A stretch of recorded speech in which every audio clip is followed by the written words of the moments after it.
کے بعد چوتھے امام احمد بن حنبل، یہ چوتھے امام، سارے اماموں کا ہم نے ذکر کیا نا کہ یہ زمانے کے لحاظ سے سب سے پہلے امام ابو حنیفہ آئے تھے، ان کے بعد امام مالک آئے تھے، اور آپ کو پتہ ہے کہ اس کے بعد جب امام شافعی آئے تو امام شافعی جو تھے وہ امام مالک اسٹوڈنٹ بھی تھے، ٹھیک ہے، یعنی امام مالک امام شافعی کے استاد، اور جو امام احمد حنبل ہیں یہ امام شافعی کے، ٹھیک ہے، لیکن کے بارے میں کیا فرماتے ہیں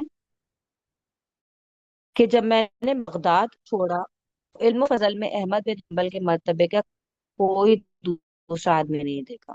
یعنی آپ ان کی ایک ریسپیکٹ دیکھیں، ان کی محبت دیکھیں ایک دوسرے کے لیے کہ یہ کتنا زیادہ جو ہے وہ ایک، اور آج دیکھیں کہ اگر ہمارے یہاں کوئی دو ڈفرنٹ لوگ مل جائیں تو وہ ایک دوسرے کو نیچا دکھانے کی کوشش کرتے ہیں، تو ایسا نہیں ہونا چاہیے۔ ہر مسلک کی اپنی اپنی ایک عزت ہے، ان کی ایک رسپیکٹ ہے، اور اس کو ختم نہیں ہونا چاہیے۔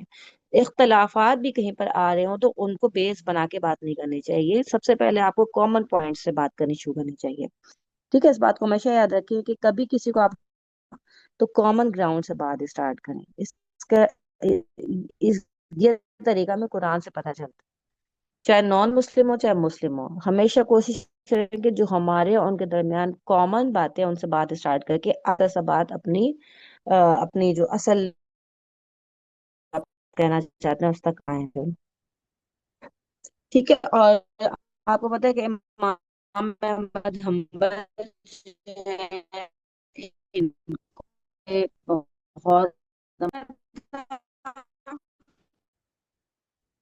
تو ان کا بھی وہی طریقہ تھا کہ یہ بھی قرآن و سنت سے سب سے پہلے لیا کرتے تھے کسی بھی سے۔ پھر اگر خبر واحد سکہ راویوں پر مشتمل کی پوری، یعنی کہ کچھ کوالٹیز ہوتی ہیں جو ان کے اندر موجود ہونی چاہیے، متصل سند کے ساتھ اگر وہ حدیث موجود ہے تو وہ یہ بھی خبر واحد کو ایکسپٹ کیا کرتے تھے، ٹھیک ہے۔ خبر واحد کو بھی آپ کو پتہ ہے بہت ساری کنڈیشنز ہوتی ہیں اس کے بعد اس کو ایکسیپٹیبل ہوتی ہے وہ، تو اگر خبر واحد میں سکہ راوی ہوں اور متصل سند کے ساتھ وہ موجود ہو تو یہ بھی اس کو ایکسپٹ کر لیا کرتے تھے، ٹھیک ہے۔ اور پھر یہ اجماع جو امت کا اجماع ہو چکا ہے، صحابہ کے اقوال، مختلف قیاس، ان سب کے طریقے سے یہ اپنے مسائل کا حل ڈھونڈا کرتے تھے۔ احمد دور کے قرآن کا فتنہ اسٹارٹ ہوا تھا، خلیفہ مامون کے دور میں جو ہے لوگ قرآن کو اللہ تعالیٰ کی مخلوق کہنے لگے تھے، اور یہ اتنا زیادہ ٹاپ پہ اس وقت یہ فتنہ آ گیا تھا کہ جو بڑے بڑے علماء تھے نا وہ بھی اپنی جان بچانے کے لیے انہوں نے بھی پھر لائک ایک ہوتی ہے نا کہ ایک چلے آپ کھل کے نہیں اظہار کر پا رہے لیکن انہوں نے بھی کچھ دو روخی باتوں میں اس طرح سے کر کے اس بات کو کہہ دیا تھا کہ ہاں ٹھیک ہے قرآن اللہ کی مخلوق ہے، یعنی انہوں نے بھی اپنے اپنے آپ اپنی جان بچانے کے لیے اس طرح کی کچھ سب کچھ بات کر دی تھی۔ لیکن ایک واحد جو ہے امام احمد حنبل تھے جو اس دور میں کھڑے ہوئے، انہوں نے سٹینڈ لیا، حالانکہ ان کی اس بات پر آپ کو بہت زیادہ سزائیں بھی دی گئیں، ٹھیک ہے، جب آپ کو جیل تک میں ڈالا گیا اور کتنے ہی سال آپ جیل میں رہے، لیکن آپ اپنی اس بات سے نہیں ہٹے، آپ نے اس بات کو نہیں مانا کہ قرآن اللہ کی مخلوق ہے، بلکہ آپ نے کیا کہا کہ قرآن اللہ کا کلام ہے، بیسیکلی اس میں اللہ تعالیٰ نے کی اللہ تعالیٰ کی صفت موجود ہے، اس میں اللہ تعالیٰ نے ہم سے کلام کیا ہے۔ تو آج آپ دیکھیں کہ انہی کی وجہ سے الحمدللہ اللہ تعالیٰ نے اس دین کو، اس قرآن کی جو صحیح جو اس کی اسٹیٹس تھا اس کے ساتھ آج ہمارے پاس موجود ہے۔ اگر وہ اس وقت نہ اٹھتے، نہ کھڑے ہوتے، نہ اتنا زیادہ اسٹینڈ لیتے تو آج پھر ہر کوئی اسی فتنے میں بہہ چکا ہوتا، تو الحمدللہ ان کا یہ بہت بڑا احسان ہے ہمارے اوپر۔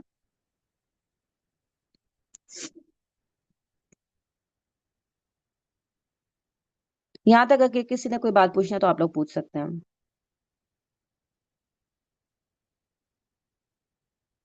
اس کے بعد مختلف کچھ اور لوگوں کے بارے میں بھی ذکر ہے لیکن ہم ان سب کو اسکپ کرتے ہیں، اگر آپ میں سے کوئی زیادہ شوق رکھتا ہے تو آپ لوگ اپنے طور پہ ان کو کتاب سے پڑھ سکتے ہیں، ٹھیک ہے، لیکن ہم لوگوں کے پاس ظاہر کلاس میں ٹائم نہیں ہوتا تو ہم انشاءاللہ پھر اپنے نیکسٹ اس پہ آ جاتے ہیں۔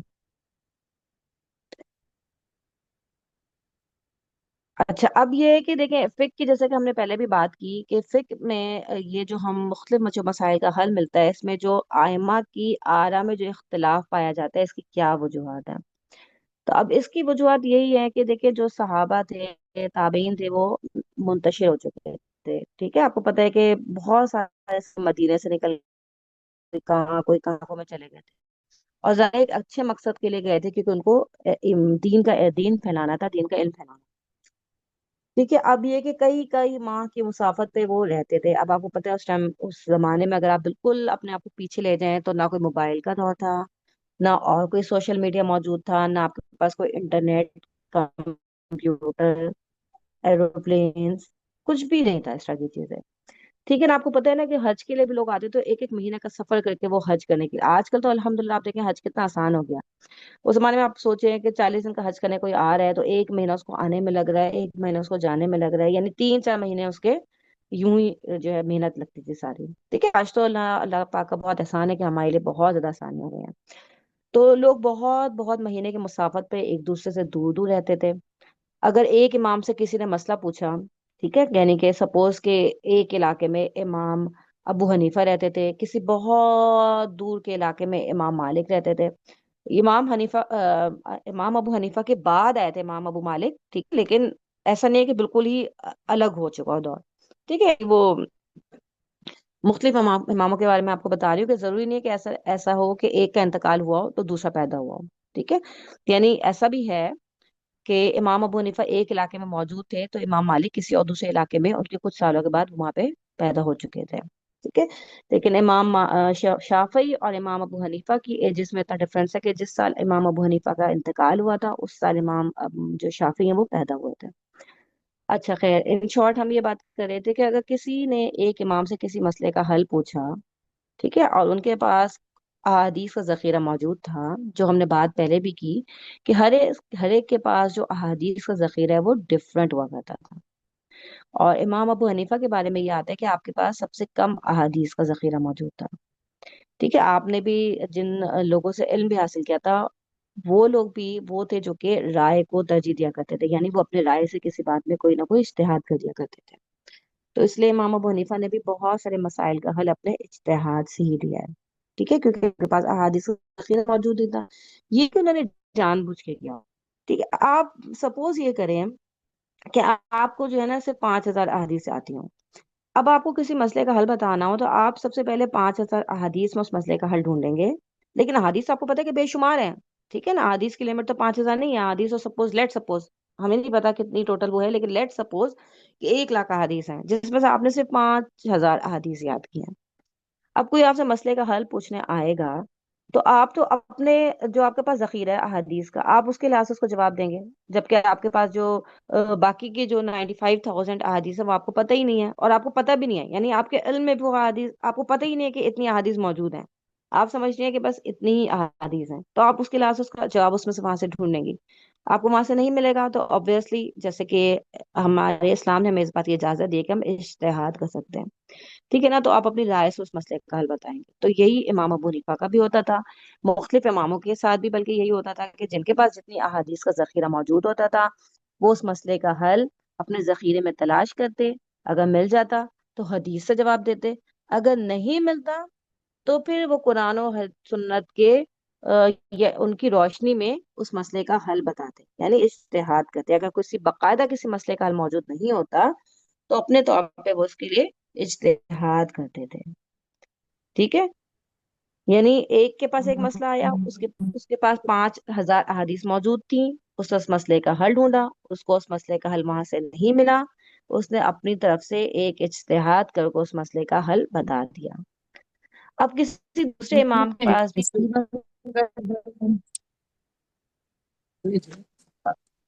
آواز آپ کی کٹ رہی ہے، کوئی بات کرنا چاہ رہا ہے؟ ندا آپ کچھ کہنا چاہ رہی ہے؟ سوری باجی، نہیں میرا نا دوبارہ سے کنیکٹ ہوا ہے، نیٹ کی ایشو آ رہا ہے باجی، اس لیے۔ No problem, no problem, it's okay. اچھا، اب سیم اگر وہی مسئلہ کسی اور امام کے پاس آ گیا، اب آپ تھوڑا سا اس زمانے کو امیجن کر لیں، ٹھیک ہے، ہم کیونکہ اس زمانے میں رہتے ہیں نا تو ہمیں یہ چیزیں بڑی اور لگتی ہے کہ ایسا کیسے ہو سکتا ہے۔ اب آپ تھوڑا سا پچھلے زمانے میں چلے جائیں، اب ایک امام ہے جو کہ بےچارے تقریباً 6 مہینے کی مسافت پہ بیٹھے ہیں دوسرے امام سے، ٹھیک ہے، بہت دور دور ہیں وہ دونوں امام، سپوز کر لیں جیسے کہ ایک امام کینیڈا میں ہے تو ایک پاکستان میں ہے، ٹھیک ہے، ہم ایک فار ایگزامپل ایک بات کر رہے ہیں. تو آج اگر آپ ایروپلین سے بھی دیکھیں تو یہ سفر آپ کو تقریباً 14-15 گھنٹے کا ہے. ٹھیک ہے، اگر آپ زمین سے اس کو امیجن کریں تو میرے خیال سے آرام سے 2-3-4 مہینے 6-7 مہینے آپ کو لگ جائیں گے جاتے جاتے. اب ایک وہی سیم مسئلہ دوسرے امام کے پاس آ گیا ہے. اب اس کے پاس کوئی فون نہیں ہے، کوئی اور ذریعہ نہیں ہے کہ وہ دوسرے امام سے پوچھے کہ بھائی آپ مجھے ذرا سا اس مسئلے کا حل بتا دیں. تو وہ ایسا کوئی ذریعہ نہیں ہے، تو اس نے اپنی احادیث کا ذخیرے کو سرچ کیا، اس میں اس کا جواب نہیں ملا، اس نے اپنے طور پہ اس کا اجتہاد کر کے جواب دے دیا. اب کوئی 6 مہینے کی مسافت پہ دوسرا امام بیٹھا ہے، اس سے کسی نے وہی سیم سوال، وہاں پہ بھی یہ آ گیا، وہاں پہ بھی یہی سیم مسئلہ آ گیا. اب انہوں نے ان امام سے پوچھا جو وہاں پہ موجود تھے، ان سے اس مسئلے کا حل پوچھا. اب ان امام کے پاس احادیث کا ذخیرہ تھوڑا زیادہ تھا. ٹھیک ہے، اگر ایک کے پاس 5,000 تھا تو دوسرے کے پاس سمجھے 7,000 تھا. ٹھیک ہے، اب انہوں نے اپنے پاس اس کا حل تلاش کیا تو ان کو وہاں سے حدیث سے اس کا حل مل گیا. ٹھیک ہے، تو انہوں نے اس حدیث سے اس مسئلے کا حل بتا دیا. اب آپ یہ دیکھیں کہ ایک نے حدیث سے مسئلے کا حل بتایا، دوسرے نے اپنا اجتہاد کر کے اس مسئلے کا حل بتایا. لیکن جس نے اجتہاد کر کے بتایا نا، اسے جان بوجھ کے ایسا نہیں کیا، اس کے پاس وہ حدیث پہنچی ہی نہیں تھی، اس کو پتہ ہی نہیں تھا کہ اس مسئلے کا حل کسی حدیث میں موجود ہے، اس لیے اس نے اجتہاد کیا. تو آپ یہ دیکھیں کہ دونوں آئمہ کو ایک جیسا ثواب ملے گا. ٹھیک ہے، اللہ تعالیٰ نے دونوں کا جو اسٹیٹس اس کو برابر رکھا ہے. کیوں؟ کیونکہ دونوں نے اپنے اپنے طور پہ کوشش کی ہے. یہ بات ہمیشہ یاد رکھیں کہ کسی بھی امام نے جان بوجھ کے حدیث کی مخالفت نہیں کی. ہمیشہ اس چیز کو یاد رکھیں. ٹھیک ہے، کہ کسی بھی امام نے جان بوجھ کے کسی حدیث کی مخالفت نہیں کی. اگر ان کے سامنے کوئی حدیث آ جاتی تو فوراً سے وہ حدیث سے رجوع کر لیا کرتے تھے. ایون آپ کو پتا ہے کہ اگر وہ کسی مسئلے کا حل اپنے اجتہاد سے دے دیا کرتے اور بعد میں ان کو وہ حدیث پتہ چل جاتی تو وہ اپنی رائے سے رجوع کر لیتے اور پھر حدیث کو پریفرنس دیتے، لوگوں سے یہی کہتے کہ اس حدیث کی بات سنیں آپ. ٹھیک ہے نا. تو امام کی رائے بہت امپورٹنٹ ہے، بہت امپورٹنٹ ہے. لیکن آلویز ریمبر، اس بات کو ہمیشہ یاد رکھیں کہ حدیث کے مقابلے میں کوئی چیز نہیں ہے. اگر آپ کو کسی بھی مسئلے کے حل میں آپ کو مختلف اماموں کی رائے مل رہی ہے جو کہ کہیں جا کے ٹکرا رہی ہے حدیث سے، ٹھیک ہے، تو آپ نے حدیث کو لینا ہے، آپ نے امام کی رائے کو نہیں لینا. لیکن بہت ادب اور احترام سے ان کی رائے کو چھوڑنا ہے. ٹھیک ہے، کسی برے ویوز کے ساتھ نہیں. ٹھیک ہے، کیونکہ ہر ایک نے اپنے اپنے دور میں اپنے اپنے لیول کی اپموسٹ کوشش جسے ہوتی ہے نا وہ کی ہے. چاروں ائمہ ہمارے نزدیک بہت قابل احترام ہے، ہم چاروں کی بہت زیادہ عزت کرتے ہیں. چاروں نے اپنی زندگی میں بہت زیادہ محنت کی، انہوں نے اپنی پوری پوری زندگیاں اس علم کے حاصل کرنا، اس کو پہنچانے میں لگا دی. ہم چاروں کا بہت زیادہ ادب اور احترام کرتے ہیں. اگر ہم کسی ایک کی رائے کو لے رہے ہیں، باقی کی رائے کو چھوڑ رہے ہیں، تو اس کی وجہ ہمارے اندر کی کوئی اختلاف نہیں ہے، بلکہ صرف اور صرف حدیث کو فالو کرنا ہے.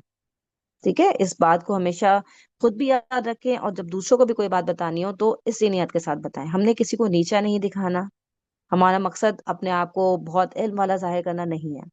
ٹھیک ہے، بلکہ صرف صحیح علم دوسروں تک پہنچانے کی کوشش کرنی ہے.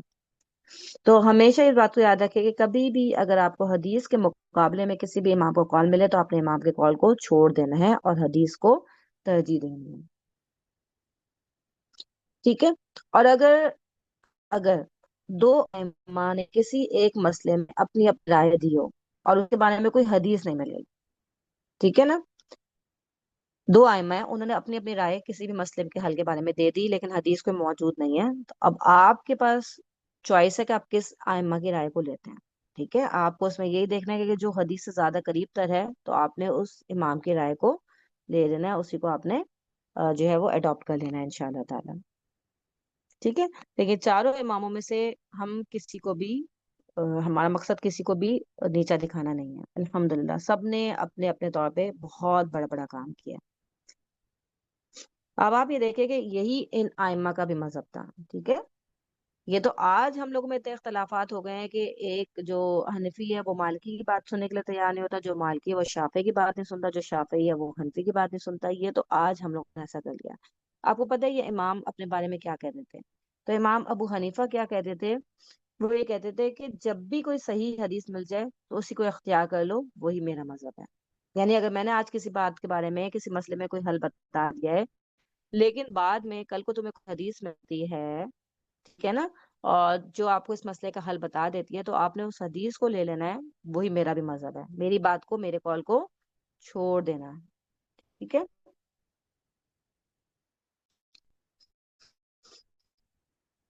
یعنی کہ جو بھی امام ابو حنیفہ کے مذہب کو اختیار کرنا چاہتا ہے یہ بات فرمائیے، ٹھیک ہے، کیونکہ وہ کہتے تھے کہ لوگوں میں حدیث بھی ذکر کرتا ہوں اور اپنا قول بھی ذکر کرتا ہوں، ٹھیک ہے، جبکہ بہت سی احادیث کا مجموعہ میرے پاس نہیں ہے، اور جبکہ وہ دوسرے ائمہ کے پاس موجود ہے۔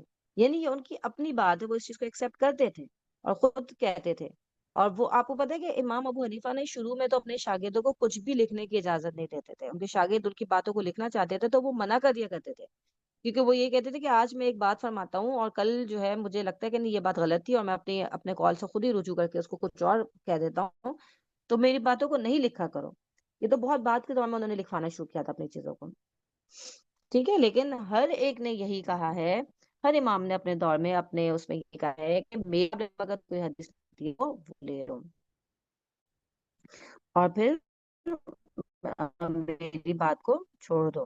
اسی طرح سے امام مالک اپنے بارے میں کیا فرماتے تھے، وہ کہتے تھے کہ لوگوں میں صرف ایک انسان ہوں، ٹھیک ہے، اور بشر ہونے کے سبب میں صحیح بھی کہتا ہوں اور غلط بھی کہتا ہوں، تو میری جو رائے ہے، جو میری بات ہے، اس کو تم اس کی تحقیق کر لیا کرو، ٹھیک ہے، یعنی میرا ہر وہ فتویٰ جو قرآن و سنت کے مطابق ہے اسے تو لے لو، لیکن جب کوئی بات میری اس سے ٹکرائے تو اس کو چھوڑ دو، ٹھیک ہے نا، تو یہ بات خود امام فرماتے تھے۔ اس طرح سے امام مالک ایک اور بات یہ کہتے ہیں کہ ہم میں سے ہر ایک کا قول لیا بھی جا سکتا ہے اور رد بھی کیا جا سکتا ہے، سوائے نبی پاک صلی اللہ علیہ وآلہ وسلم کے، کہ ان کے جو اقوال ہیں اگر آپ کو کہیں پہ وہ مل جاتا ہے تو آپ اس کو رد نہیں کر سکتے، وہ آپ نے ہر صورت میں آپ نے اس کو ایکسیپٹ کرنا ہے، ٹھیک ہے، لیکن جو اماموں کے اقوال ہیں وہ صحیح بھی ہو سکتے ہیں اور وہ غلط بھی ہو سکتے ہیں۔ بہت علم والے تھے، وہ بہت علم والے تھے، لیکن ظاہر ہے ان میں سے کسی کے پاس کوئی وحی نہیں آتی تھی، ہر کوئی اپنے طور پہ کوشش کرتا تھا اور پھر مسئلے کو حل بتاتے۔ لیکن کوئی والی بات کہ جو ہم نے پہلے بھی بات کی اس کو ہمیشہ یاد رکھیں کہ جتنے بھی علماء گزرے ہیں ان میں سے ہم نے کسی کے بارے میں بھی یہ نہیں سوچنا ہے کہ کسی نے جان بوجھ کر قرآن و حدیث کے خلاف فتویٰ دیا ہوگا، کسی نے بھی جان بوجھ کر ایسا نہیں کیا۔ اگر کسی سے کوئی ایسی بات ہو بھی گئی تو اس کا ریزن صرف وہی ہے کہ ان کے پاس احادیث کا ذخیرہ موجود نہیں تھا، کم احادیث ان کے پاس موجود تھی، تو صرف اس کی وجہ سے انہوں نے کوئی ایسی بات کہہ دی جو کہ حدیث کے خلاف تھی، ٹھیک ہے، لیکن انہوں نے جان بوجھ کر ایسا نہیں کیا، بلکہ انہوں نے وہ اجتہاد کیا، اور آپ کو پتہ ہے کہ ظاہر ہے اجتہاد کرنے والے کے لیے بھی بہت زیادہ ثواب ہے۔ آپ کو پتہ ہے کہ جو آدمی اجتہاد کرتا ہے اگر تو اس کا اجتہاد درست ہے تو اس کے لیے دوہرا اجر ہے، اور اگر اس کا اجتہاد درست نہیں ہے تب بھی اس کے لیے ایک اجر تو ہے کہ اس نے اگر اس نے واقعی محنت کر کے اس اجتہاد کو کیا ہے تو، ٹھیک ہے نا، تو انہوں نے اپنے اپنے دور میں بڑے بڑے کام کیے ہیں، بہت انہوں نے محنت کی ہے اور ہم اس کی قدر کرتے ہیں، ٹھیک ہے، اور آپ دیکھیں کہ مختلف ادوار میں آپ کو اختلافات تو ملتے ہیں، اگر آپ صحابہ کرام کے دور میں بھی دیکھیں جیسے ہم نے پہلے بھی بات کی تھی تو ان میں بھی آپ کو بہت زیادہ اختلافات میں مل جاتے ہیں، ٹھیک ہے، اسی طرح سے امام شافعی بھی فرماتے ہیں کہ تمام امت مسلمہ کا اتفاق ہے کہ جس مسئلے پر سنت واضح ہو اس مسئلے میں کسی کا قول لینے کی ضرورت نہیں ہے، ٹھیک ہے، یہ بھی امام شافعی نے فرما دیا۔ امام احمد حنبل بھی فرماتے ہیں کہ اتباع یہ ہے کہ انسان اس چیز کی پیروی کرے جو نبی صلی اللہ علیہ وآلہ وسلم، صحابہ کرام اور تابعین نے اختیار کیا، پھر اس کے بعد اسے اختیار ہے کہ جس رائے کو اختیار کرنا چاہے کر لے، ٹھیک ہے، یعنی اگر آپ کو کسی مسئلے میں ان ساری چیزوں سے حل نہیں مل رہا تو اس کے بعد آپ کے پاس چوائس ہے کہ آپ کسی بھی امام کی رائے کو لے لیں، ٹھیک ہے، لیکن حجت جو ہے نا، حجت وہ آپ کے پاس صرف حدیث موجود ہے، حدیث کے بارے میں آپ کہہ سکتے ہیں، اگر آپ کو حدیث مل جاتی ہے آپ اس کے بارے میں کہہ سکتے ہیں کہ یہ جو بات ہے یہ بالکل صحیح ہے، لیکن اماموں کی رائے میں اختلافات ہو سکتے ہیں، اماموں کی رائے میں کمیاں ہو سکتی ہیں اور ہمیں اس کمی کو ایکسپٹ کرنا چاہیے، ٹھیک ہے، دیکھیے وہ دور تھا جو ہم نے بات کر لی کہ ان کے پاس احادیث کا ذخیرہ موجود تھا، الحمدللہ ہمارے پاس ایک کلک پہ ہم حدیث کی اوتھینٹسٹی کو چیک کر سکتے ہیں، چھوٹا سا ورڈ ٹائپ کریں آپ کو اس کے بارے میں احادیث مل جاتی ہے، پورا ایک ڈھیر آپ کے سامنے آ جاتا ہے، آپ کو پتہ چل جاتا ہے کہ اس کے بارے میں ایک صحیح حدیث موجود ہے کہ نہیں ہے۔ پھر اس دور میں بھی اگر ہم حدیث کو چھوڑ کے اور صرف اماموں کی رائے کو ترجیح دیں، تو آپ لوگ مجھے بتائیں کہ کیا یہ ہمارا رویہ صحیح ہے؟ من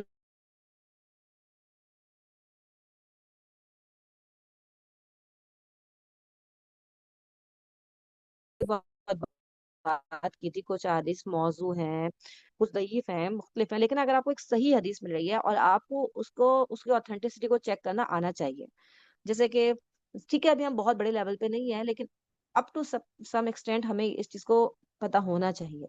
جیسے کہ ہم نے بات کی تھی کہ جو صحیح ہیں نا ہمارے پاس، صحیح بخاری اور صحیح مسلم، ان کی جتنی بھی احادیث ہیں وہ سب کے سب آپ کے پاس اوتھینٹک احادیث ہیں. اگر آپ کو کوئی حدیث ان دونوں کتابوں میں سے ایک کتاب میں مل جاتی ہے، ٹھیک ہے، سپوز آپ کو کسی بھی مسئلے کا حل مل رہا ہے صحیح بخاری کی کتاب میں، لیکن ایک امام ہے جو کہ اس سے کانفلکٹ کر رہے ہیں، ٹھیک ہے، امام کو جو قول ہے اسی مسئلے کے بارے میں وہ کانفلکٹ کر رہے ہیں اس حدیث سے، تو کیا کریں گے آپ لوگ اور کیا کرنا چاہیے ہم لوگوں کو؟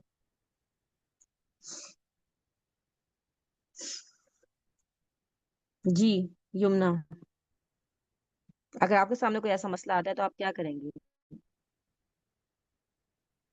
یمنا. بچے ہم صحیح حدیث کو لیں گے. جی الحمدللہ، لیکن آج آپ دیکھیں لوگ اپنے امام کے اقوال سے آگے نہیں بڑھ رہے ہیں. ایک تو سب سے بڑا المیہ ہماری قوم کا یہ ہے کہ ہم لوگ علم سب سے پہلی بات یہ. دوسری بات یہ کہ جب علم حاصل کرتے ہیں تو ہم کہیں سے بھی علم حاصل کر لیتے ہیں. ہم علم حاصل کرنے کے لیے اس کی سورس کو چیک ہی نہیں کرتے کہ جو ہم علم حاصل کرنے جا رہے ہیں اس کی سورس کیا ہے.